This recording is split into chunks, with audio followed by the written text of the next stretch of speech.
First ever factory outlet Mukunda jewellery KPHB Kothapet Khammam Somajiguda Hanamkonda. నమస్తే, మీరు చూస్తున్న సుమన్ టీవీ. నేను మీ కీర్తి. ద్వాదశ రాశులకి ఏప్రిల్ 16 నుంచి 30 తారీఖు వరకు ఎలా ఉండబోతోంది తెలియజేయడానికి మనతో పాటు ప్రముఖ ఆస్ట్రాలజర్ బ్రహ్మశ్రీ నందిపట్ల శ్రీహరి శర్మ గురుగారు ఉన్నారు. నమస్తే గురుగారు. వాగర్థ విభ సంపృక్తౌ వాగర్థ ప్రతిపత్తయే జగతః పితరౌ వందే పార్వతీ పరమేశ్వరౌ ఆదిత్యాయ చ సోమాయ మంగళాయ బుధాయ చ గురు శుక్ర శనిభ్యశ్చ రాహవే కేతవే నమః. శృంగేరి జగద్గురు పీఠాధిపతులకి కంచి పీఠాధిపతులకి నమస్కారములు తెలియజేసుకుంటూ కార్యక్రమాన్ని ప్రారంభిద్దాం.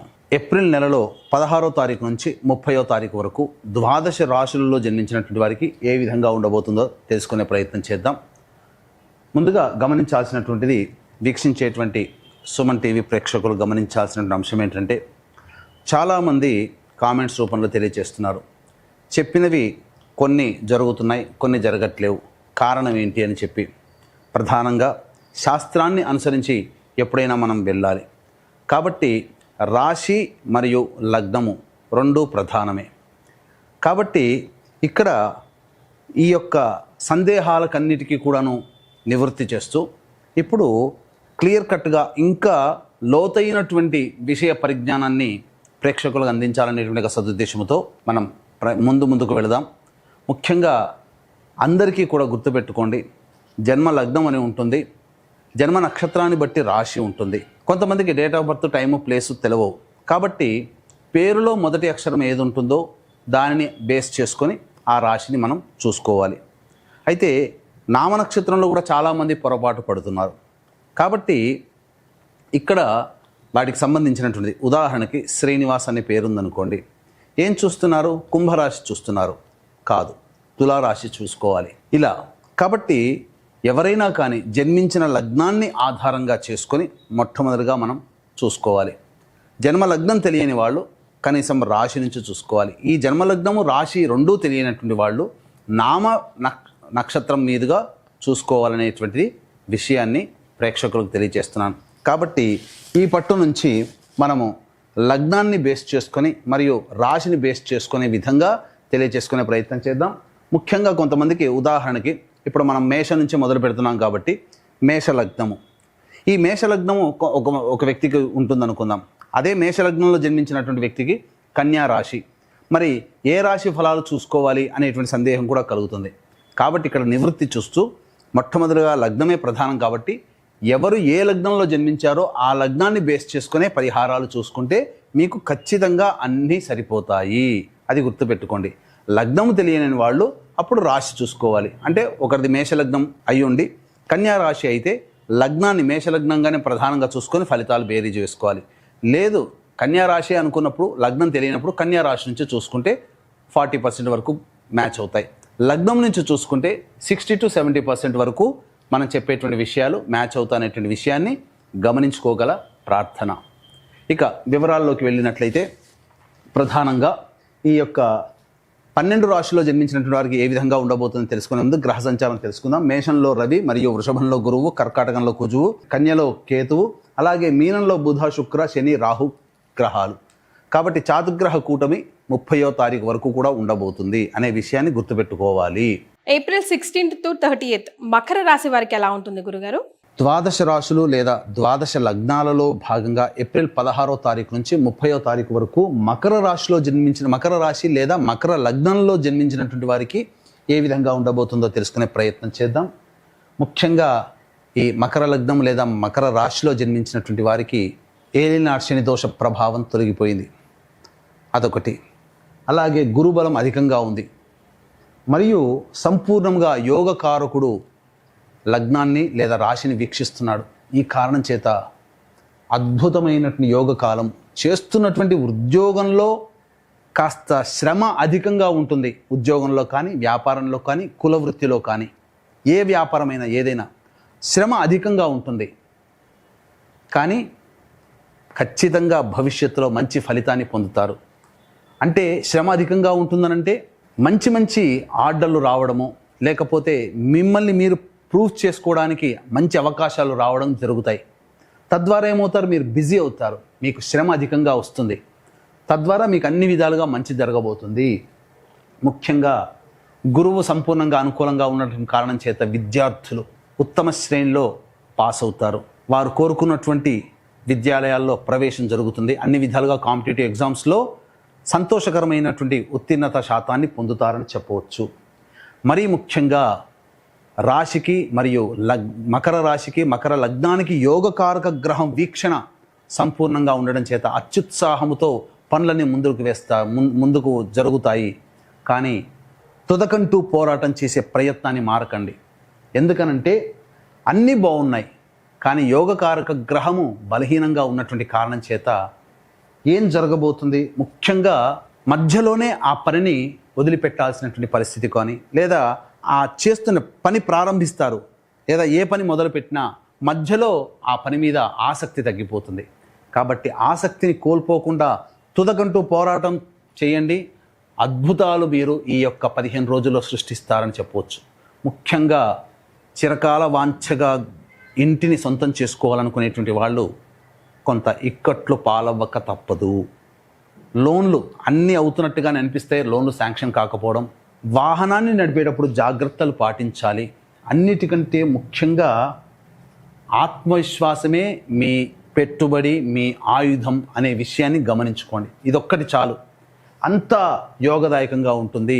గ్రహాలన్నీ కూడాను అనుకూలంగా ఉండబోతున్నాయి. విదేశీ యానము, విదేశీ విద్యకు చేయాలనుకునే వాళ్ళు మాత్రం దేవతా అనుగ్రహాన్ని పొందే ప్రయత్నం చేయాలి. వివాహం కాని అబ్బాయిలకి అమ్మాయిలకి వివాహ సంబంధాలు కుదిరే అవకాశం ఉంటుంది. ప్రధానముగా సంతానము కోరేటువంటి వ్యక్తులు, సంతానము ఆల్రెడీ గర్భం దాల్చినటువంటి యువతులు 3వ వారములో జాగ్రత్తలు పాటించాలి. ఆఖరి వారంలో మంచి జరగబోతుంది. ఇది ఈ యొక్క మకర లగ్నము లేదా మకర రాశిలో జన్మించినటువంటి వాళ్ళు పాటించాల్సినటువంటి నియమాలు. ఈ యొక్క మకర లగ్నము మకర రాశి వారే కాకుండా 12 లగ్నాలు లేదా 12 రాశులలో జన్మించినటువంటి వారికి ఈ విశ్వావసు నామ సంవత్సరం సంకల్పం నెరవేరాలి ఈ యొక్క సంవత్సరంలో. అలాగే ప్రతి నెల వాళ్ళకి గ్రహచారాలు, గ్రహగతులు మారుతూ ఉంటుంటాయి. ప్రతి నెల మారేటువంటి గ్రహాలు మీకు అనుకూలంగా ఉండాలి అనంటే మంచి మంచి కార్యక్రమాలు, దేవతా అనుగ్రహాన్ని పొందే ప్రయత్నం చేయాలి. విశ్వేశ్వరుని యొక్క ఆజ్ఞ మేర ఏప్రిల్ 18వ తారీఖు రోజున మీ సంకల్పం నెరవేరాలి. 12 నెలల పాటు మారేటువంటి గ్రహాల యొక్క స్థితిగతులకి అనుగుణంగా గ్రహానుగ్రహం కలగడం కోసం, జాతకరీత్యా ఉన్నటువంటి దోషాలు తొలగిపోవడం కోసం సంకల్ప సిద్ధి హోమాలు, సర్వదోష నివారణ పూజల హోమాలు అనేటువంటివి సంవత్సరం పాటు చేయడం జరుగుతుంది. వీటికి శ్రీకారం కాశీ క్షేత్రంలో ఏప్రిల్ 18వ తారీఖు రోజున ప్రారంభమవుతుంది. అవకాశం ఉన్న వాళ్ళు ఇట్టి మహత్తరమైనటువంటి కార్యక్రమంలో సభ్యులుగా ఎలా చేరాలనుకునే వాళ్ళు కార్యక్రమ తదనంతరం కాంటాక్ట్ చేసి పూర్తి వివరాలు తెలుసుకోవచ్చు. ఇక ఆలస్యం చేయకుండా 16వ తారీఖు నుంచి 30వ తారీఖు వరకు ఏ విధంగా ఉండబోతుంది మకర రాశి లేదా మకర లగ్నంలో జన్మించినటువంటి వాళ్ళకి తెలుసుకుందాం. 16, 17, 18వ తారీఖుల్లో అద్భుతంగా మీకు యోగదాయకంగా ఉంటుంది. అన్ని రకాల వృత్తి, ఉద్యోగ, వ్యాపార రంగంలో ఉన్నటువంటి వాళ్ళకి ధనాదాయం చాలా చక్కగా ఉంటుంది. ప్రోత్సాహం ఎక్కువగా ఉంటుంది. సంతోషకరంగా ఉంటారు. మంచి జీవితాన్ని గడుపుతారని చెప్పవచ్చు. 19, 20 తారీఖుల్లో ఖర్చులు అధికంగా ఉంటాయి కాబట్టి జాగ్రత్తలు పాటించండి. మానసికమైనటువంటి ఆందోళన అధికంగా ఉంటుంది. ఏ పని చేయాలన్నా ఆసక్తి ఉండదు. ఇది గమనించండి. 21, 22వ తారీఖుల్లో అత్యుత్సాహం ఉంటుంది, కానీ మీరు తుదకంటూ ఆ పనిని పూర్తి చేయలేరు. కాబట్టి దైవతానుగ్రహాన్ని పొందే ప్రయత్నం చేస్తూ జాగ్రత్తలు కనుక పాటించినట్లయితే మంచి ఫలితాలు పొందుతారు. విందులు, వినోదాలు కుటుంబ సభ్యులతో ఆనందంగా గడుపుతారు. పెద్దల యొక్క ఆశీర్వచనాలు తీసుకుంటారు. 23, 24 తారీఖుల్లో ప్రధానంగా సంతానంతో ఇబ్బంది పడేటువంటి వాళ్ళు జాగ్రత్తలు పాటించాలి. ముఖ్యంగా ధనపరంగా కష్ట నష్టాలు ఎదుర్కోవాల్సినటువంటి పరిస్థితి, మరియు కుటుంబ సభ్యులతో వాగ్వివాదాలు మరియు ఇష్టమైన వ్యక్తులు దూరమయ్యే అవకాశాలు గోచరమవుతున్నాయి. కాబట్టి లౌక్యాన్ని వ్యవహరిస్తూ మీ వాక్కుని అదుపులో పెట్టుకునే ప్రయత్నం చేయండి. 25, 26 తారీఖుల్లో అన్ని విధాలుగా సహాయ సహకారాలు పొందుతారు. ధనపరమైనటువంటి సమస్యలు తీరుతాయి. ముఖ్యంగా రాని బాకీలు వసూలు అవుతాయి. పాత మిత్రుల యొక్క కలయిక మీకు ఆనందాన్ని కలగచేస్తుంది. స్త్రీ సౌఖ్యం లభిస్తుంది. కోల్పోయినటువంటి దాంపత్యము చక్కగా కలిసిపోతారని చెప్పవచ్చు. 27, 28వ తారీఖుల్లో వాహనాన్ని నడిపేటప్పుడు జాగ్రత్తలు పాటించాలి. వాహన ప్రమాదాలు చోటు చేసుకునే అవకాశం గోచరమవుతుంది. అంతేకాకుండా చేస్తున్నటువంటి ఉద్యోగంలో ఉన్నటువంటి వాళ్ళు జాగ్రత్తలు పాటించండి. ఉద్యోగపరంగా ఇబ్బందులు ఎదుర్కొంటారు. అంతేకాకుండా వాహన మరమ్మతులకి గృహోపకరణాలకి ఎక్కువగా ఖర్చులు పెడతారు, ప్రశాంతత లేని జీవితాన్ని గడుపుతారు. 29, 30వ తారీఖుల్లో వృధా కాలయాపన జరుగుతుంది, సంతానం మూలకంగా ఖర్చులు పెరుగుతాయి. అంతేకాకుండా అజీర్తి, అనారోగ్యము, ఎసిడిటీ సంబంధించినటువంటి ఇండైజేషన్ వీటి సమస్యలతో బాధపడే అవకాశాలు గోచరమవుతున్నాయి. ఏది ఏమైనప్పటికీ కూడాను అనుకున్న పనులు సకాలంలో పూర్తి చేసుకోలేకపోతారని చెప్పవచ్చు. ఎస్, మరి మకర రాశిలో జన్మించిన మహిళలకు కూడా అంతే బాగుంటుందంటారా? మకర రాశి లేదా మకర లగ్నంలో జన్మించినటువంటి మహిళలు ముఖ్యంగా గురుతర బాధ్యతలు పెరుగుతాయి. ఇంతకుముందు మిమ్మల్ని తీసిపడేసినటువంటి వ్యక్తులు మిమ్మల్ని గౌరవించి సాధారణంగా మిమ్మల్ని అక్కున చేర్చుకుంటారు. కాకపోతే బాధ్యతల నిర్వహణే సక్రమంగా చేయలేకపోవడం వల్ల ఇబ్బందికర పరిస్థితులు. ముఖ్యంగా అన్ని విధాలుగా ఆనందదాయకంగా గడుపుతారు, కానీ తుదకంటూ పోరాటం చేయలేకపోవడం వల్ల, మధ్యలోనే ఆ పనులు పూర్తి చేయలేకపోవడం వల్ల ఎదుటి వాళ్ళ యొక్క కోపానికి మరియు వాళ్ళ యొక్క చీత్కారాలకి గురవ్వాల్సినటువంటి పరిస్థితి. గర్భవతులు ముఖ్యంగా 23, 24 తారీఖుల్లో జాగ్రత్తలు పాటించండి. వివాహం కావాల్సినటువంటి అమ్మాయిలకి వివాహ సంబంధాలు నిశ్చయమవుతాయని చెప్పవచ్చు. ఆనందదాయకంగా ఉంటుంది. గృహిణులకి ఆనందకరమైనటువంటి పరిస్థితులు ఉంటాయని చెప్పవచ్చు. సో ఇంకా ది బెస్ట్గా ఉండడానికి కొంతమందికి డిస్టర్బెన్స్ ఉన్న వారికి ఎలాంటి పరిహారాలు పాటిస్తే బాగుంటుందంటారు? ఈ యొక్క మకర లగ్నం లేదా మకర రాశిలో జన్మించినటువంటి వాళ్ళు సమస్యల నుంచి బయటపడడం కోసం ప్రతిరోజు కూడా సూర్యుడికి నమస్కారం, సూర్యాష్టకం 6 సార్లు పారాయణం చేయడం, విష్ణు సహస్రనామ పారాయణం చేసుకుంటే చాలా మటుకు సమస్యలు తగ్గుముఖం పడతాయి. అలాగే శివాజ్ఞ మేర, కాశీ విశ్వేశ్వరుని యొక్క ఆజ్ఞ మేరకి ఏప్రిల్ 18వ తారీఖు రోజు నుంచి సంవత్సరం పాటు మీ యొక్క సంకల్పం నెరవేరాలి, మీ జాతకరీత్యా ఉన్నటువంటి సమస్యలు తొలగిపోవాలనే ఉద్దేశంతో సంకల్ప సిద్ధి, సర్వదోష నివారణ పూజలు, హోమాలు ప్రారంభమవుతున్నాయి.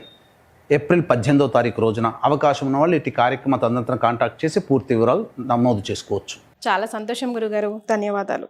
సర్వం శ్రీ ఉమామహేశ్వర పరబ్రహ్మార్పణమస్తు.